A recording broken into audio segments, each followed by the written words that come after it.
Chapter 38. Got 2 words for you. Swiss Army unicorns, man. Okay, that's 4 words.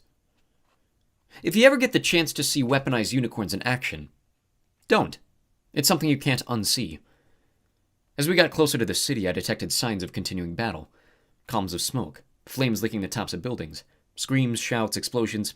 You know, the usual. One eye dropped me at the Pomerian line. He snorted in a tone that said, "Yeah, good luck with that," then galloped away. Pegasi are intelligent creatures. I glanced at Temple Hill, hoping to see storm clouds gathering, or a divine aura of silver light bathing the hillside, or an army of my sister's hunters charging to the rescue. I saw nothing. I wondered if Elle and Tyson were still pacing around the shrine of Diana, checking the fire pit every 30 seconds to see if the Sibyl's jelly jar shards were cooked yet. Once again, I had to be a cavalry of 1. Sorry, New Rome. I jogged toward the forum, which was where I caught my first glimpse of the unicorns. Definitely not the usual. Meg herself led the charge. She was not riding a unicorn. No one who values their life, or their crotch, would ever dare ride one, but she did run alongside them, exhorting them to greatness as they galloped into battle. The beasts were outfitted in Kevlar with their names printed in white block letters along their ribs. Muffin, Buster, Wangdoodle, Shirley, and Horatio. The 5 unicorns of the apocalypse. Their leather helmets reminded me of those worn by football players in the 1920s.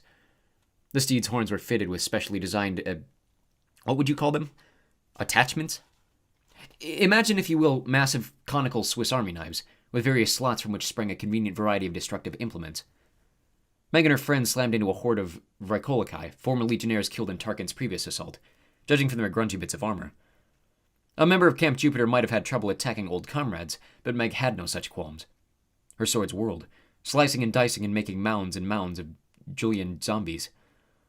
With a flick of their snouts, her equine friends activated their favorite accessories. A sword blade, a giant razor, a corkscrew, a fork, and a nail file. Buster chose the nail file, which did not surprise me. They plowed through the undead, forking them, corkscrewing them, stabbing them, and nail filing them into oblivion. You may wonder why I did not find it horrifying that Meg would use unicorns for war, while I had found it horrifying that the emperors had used Pegasi for their chariot. Setting aside the obvious difference, that the unicorns weren't tortured or maimed, it was clear the one-horned steeds were enjoying themselves immensely.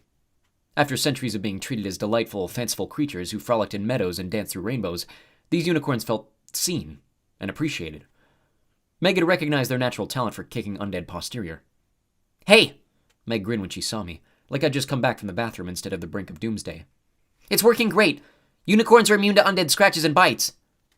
Shirley huffed, clearly pleased with herself. She showed me her corkscrew attachment as if to say, "Yeah, that's right. I ain't your rainbow pony." "The emperors?" Meg asked me. "Dead, but..." My voice cracked. Meg studied my face. She knew me well enough. She'd been at my side in moments of tragedy. Her expression darkened. "Okay, grieve later. Right now we should find Hazel. She's..." Meg waved vaguely toward the middle of the town. "Somewhere. So's Tarkin." Just hearing his name made my gut contort. Why, oh why, couldn't I be a unicorn? We ran with our Swiss Army herd up the narrow, winding streets. The battle was mostly pockets of house-to-house combat.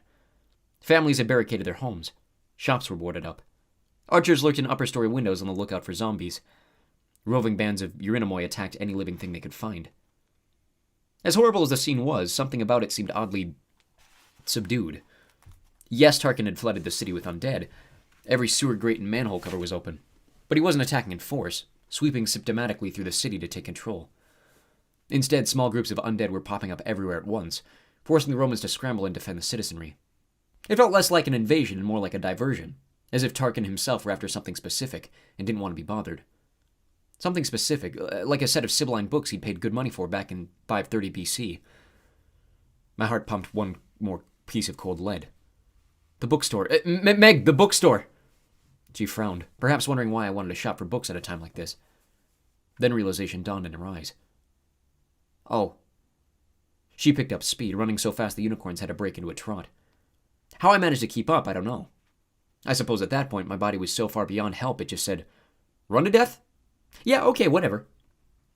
The fighting intensified as we climbed the hill. We passed part of the 4th cohort battling a dozen slavering ghouls outside a sidewalk cafe. From the windows above, small children and their parents were tossing things at the Urinomoi.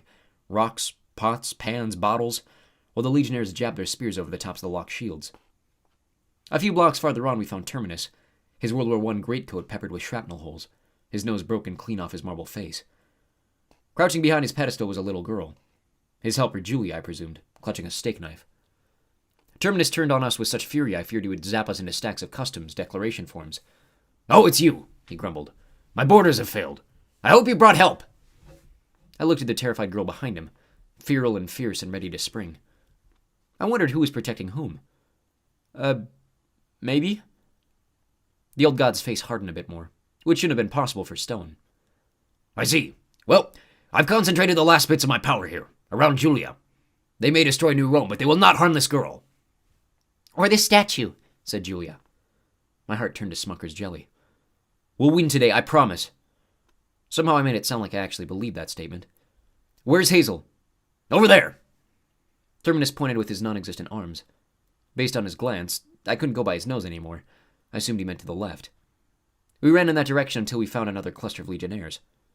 "Where's Hazel?" Meg yelled. "That way," shouted Layla. 2 blocks, maybe. Thanks." Meg sprinted on with her unicorn honor guard, their nail file and corkscrew attachments at the ready. We found Hazel just where Layla had predicted, 2 blocks down where the street widened into a neighborhood pizza. I meant piazza. She and Ariane were surrounded by zombies in the middle of the square, outnumbered about 20 to 1. Ariane didn't look particularly alarmed, but he grunted and whinnied in frustration, unable to use his speed in such close quarters. Hazel slashed away with her spatha, while Ariane kicked at the mob to keep them back. No doubt Hazel could have handled the situation without help, but our unicorns couldn't resist the opportunity for more zombie posterior kicking. They crashed into the fray, slicing and bottle opening and tweezing the undead in an awesome display of multifunction carnage. Meg leapt into battle, her twin blades spinning. I scanned the street for abandoned projectile weapons. Sadly, they were easy to find. I scooped up a bow and quiver and went to work, giving the zombies some very fashionable skull piercings. When Hazel realized it was us, she laughed with relief, then scanned the area behind me, probably looking for Frank. I met her eyes. I'm afraid my expression told her everything she didn't want to hear. Emotions rippled across her face. Utter disbelief, desolation, then anger. She yelled in rage, spurring Ariane, and plowed through the last of the zombie mob. They never had a chance. Once the piazza was secure, Hazel cantered up to me. "What happened?" Frank, the Emperor's. That's all I could manage. It wasn't much of a narrative, but she seemed to get the gist. She doubled over until her forehead touched Ariane's mane. She rocked and murmured, clutching her wrist like a ball player who just broken her hand and was trying to fight down the pain. At last she straightened. She took a shaky breath, dismounted, wrapped her arms around Ariane's neck, and whispered something in his ear. The horse nodded. Hazel stepped back and he raced away, a streak of white heading west toward the Caldecott Tunnel. I wanted to warn Hazel there was nothing to find there, but I didn't. I understood heartache a little better now. Each person's grief had its own lifespan. It needs to follow its own path. "Where can we find Tarkin?" she demanded. What she meant was, who can I kill to make myself feel better? I knew the answer was no one. But again, I didn't argue with her. Like a fool, I led the way to the bookstore to confront the undead king. 2 Urinomoi stood guard at the entrance, which I assumed meant Tarkin was already inside. I prayed Tyson and Ella were still on Temple Hill. With a flick of her hand, Hazel summoned 2 precious stones from the ground. Rubies? Fire opals? They shot past me so fast I couldn't be sure. They hit the ghouls right between the eyes, reducing each guard to a pile of dust. The unicorns looked disappointed, both because they couldn't use their combat utensils and because they realized we were going through a doorway too small for them to follow. "Go find other enemies," Meg told them. "Enjoy!" The 5 unicorns of the apocalypse happily bucked, then galloped off to do Meg's bidding. I barged into the bookstore, Hazel and Meg at my heels, and waded straight into a crowd of undead. Frank Kolokai shuffled through the new release aisle, perhaps looking for the latest in zombie fiction. Others bonked against the shelves of the history section, as if they knew they belonged in the past. One ghoul squatted on a comfy reading chair, drooling as he perused the illustrated book of vultures. Another crouched on the balcony above, happily chewing a leather-bound edition of the Radiation Effect. Tarkin himself was too busy to notice our entrance. He stood with his back to us. At the information desk, he was yelling at the bookstore cat. "Answer me, beast!" the king screamed. "Where are the books?" Aristophanes sat on the desk, one leg straight up in the air, calmly licking his nether regions, which, last I checked, was considered impolite in the presence of royalty. "I will destroy you," Tarkin said. The cat looked up briefly, hissed, and then returned to his personal grooming. "Tarkin, leave him alone!" I shouted. though the cat seemed to need no help from me. The king turned, and I immediately remembered why I shouldn't be near him. A tidal wave of nausea crashed over me, pushing me to my knees. My veins burned with poison. My flesh seemed to be turning inside out. None of the zombies attacked. They just stared at me with their flat, dead eyes as if waiting for me to put on my, "Hello, my name used to be," name tag and start mingling. Tarkin had accessorized for his big night out. He wore a moldy red cloak over his corroded armor. Gold rings adorned his skeletal fingers. His golden circlet crown looked newly polished, making it clash nicely with his rotted cranium.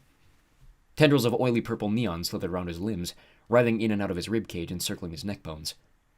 Since his face was a skull, I couldn't tell if he was smiling, but when he spoke, he sounded pleased to see me. "Well, good. Killed the Emperors, did you? My faithful servant? Speak." I had no desire to tell him anything, but a giant invisible hand squeezed my diaphragm, forcing out the words. "Dead! They're dead!" I had to bite my tongue to keep from adding, "my lord." "Excellent," Tarkin said. "So many lovely deaths tonight. And the Praetor Frank?" "Don't!" Hazel shouldered past me. "Tarkin, don't you dare say his name!" "Ha! Dead then, excellent." Tarkin sniffed the air, purple gas scrolling through his skeletal nose slits. "The city's ripe with fear. Agony. Loss. Wonderful. Apollo, you're mine now, of course. I can feel your heart pumping its last few beats. And Hazel Levesque. I'm afraid you'll have to die for collapsing my throne room on top of me. Very naughty trick. But this McCaffrey child, I'm in such a good mood I might let her flee for her life and spread word of my great victory. That is, of course, if you cooperate and explain." He pointed at the cat. "The meaning of this." "It's a cat," I said. So much for Tarkin's good mood. He snarled, and another wave of pain turned my spine to putty. Meg grabbed my arm before my face could hit the carpet. "Leave him alone," she yelled at the king. "There's no way I'm fleeing anywhere." "Where are the Sibylline books?" Tarkin demanded. "There are none of these." He gestured dismissively at the shelves, then glared at Aristophanes. "And this creature will not speak. The Harpy and the Cyclops who were rewriting the prophecies, I can smell that they were here. But they're gone. Where are they?" I used a silent prayer of thanks to stubborn Harpies. Ellen Tyson must have still been waiting at Temple Hill for divine help that wasn't coming. Meg snorted. "You're stupid for a king. The books aren't here. They're not even books." Tarkin regarded my small master, then turned to his zombies. "What language is she speaking? Did that make sense to anyone?" The zombies stared at him unhelpfully. The ghouls were too busy reading about vultures and eating great expectations. Tarkin faced me again. "What does the girl mean? Where are the books? How are they not books?" Again my chest constricted. The words burst out of me. "Tyson, Cyclops, prophecies tattooed on his skin. He's on Temple Hill with—" "Quiet!" Meg ordered. My mouth clamped shut, but it was too late. The words were out the barn. Was that the right expression? Tarkin tilted his skull. "The chair in the back room. Yes, I see it now. Ingenious. I will have to keep this harpy alive and watch her practice her art. Prophecies on flesh. Oh, I can work with that." "You'll never leave this place," Hazel growled. "My troops are cleaning up the last of your invaders. It's just us now. And you're about to rest in pieces." Tarkin hissed a laugh. "Oh, my dear, did you think that was the invasion? Those troops were just my skirmishers, tasked with keeping you all divided and confused while I came here to secure the books. Now I know where they are, which means the city can be properly pillaged.